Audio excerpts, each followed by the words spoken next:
जमा कामाख्या कामाख्या टुडे में आपका स्वागत है मित्रों। जैसा कि पिछली वीडियो में मैंने आपको कहा था कि नई वीडियो कुंडली में पितृदोष या प्रेत दोष के बारे में लेके आऊंगा।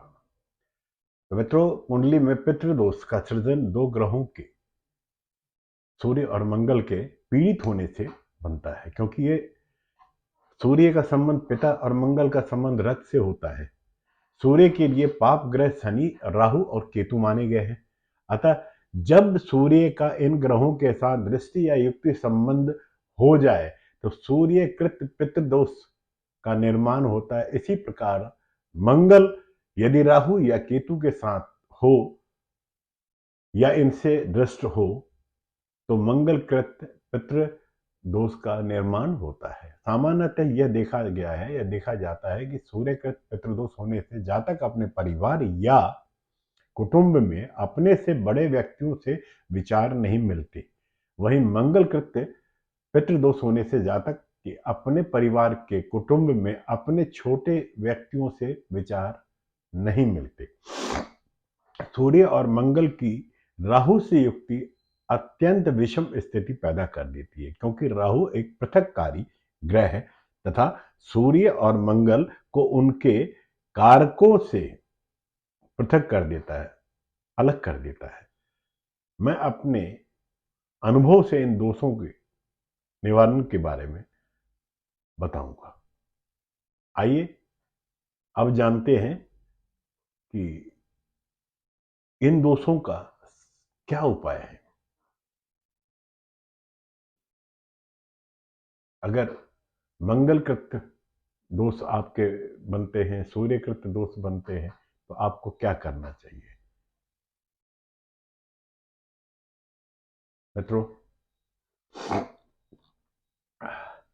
उससे पूर्व प्रेत बाधा के सूचक ज्योतिष में या ज्योतिषी योग किस प्रकार से बनते हैं कि जातक की कुंडली में प्रेत बाधा के सूचक कौन से ग्रह नीच राशि में स्थित राहु के साथ लग्नेश हो या सूर्य शनि व अष्टमी से दृष्ट हो, पंचम भाव में सूर्य तथा शनि हो, निर्बल चंद्रमा सप्तम भाव में हो और बृहस्पति 12वें भाव में हो, तो जन्म समय चंद्र ग्रहण लगा हो और लग्न पंचम तथा नवम भाव में पाप ग्रह हो, तो जन्म काल से ही पिशाच बाधा का भय बनता है।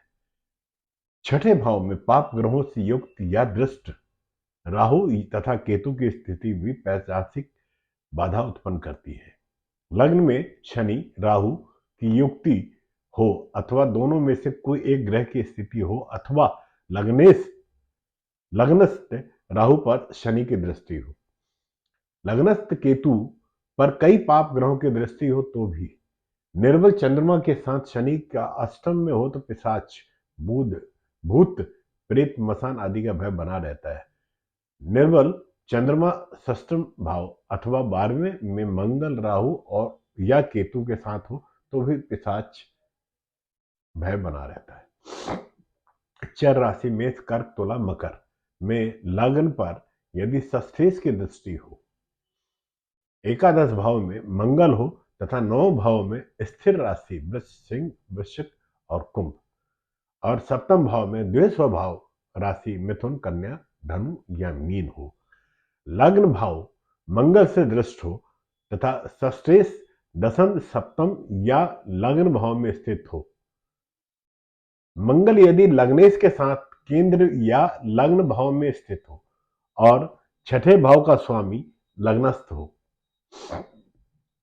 पाप ग्रहों से युक्त या दृष्ट केतु लग्नस्थ हो, शनि राहु केतु या मंगल में से कोई भी एक ग्रह सप्तम स्थान में हो, जब लग्न में चंद्रमा के साथ राहु हो और त्रिकोण भाव में क्रूर ग्रह हो, अष्टम भाव में शनि के साथ निर्बल चंद्रमा स्थित हो, राहु शनि से युक्त होकर लग्न में स्थित हो, राहु शनि के साथ युक्त होकर लग्न में स्थित हो, लग्नेश एवं राहु अपनी नीच राशि में होकर अष्टम भाव या अष्टमेश के साथ संबंध बनाता हो, राहु नीच राशि का होकर अष्टम भाव में हो तथा लग्नेश शनि के साथ द्वादश भाव में हो, द्वितीय में राहु, द्वादश में शनि और षष्ठम चंद्रमा तथा लग्नेश भी अशुभ भाव में हो।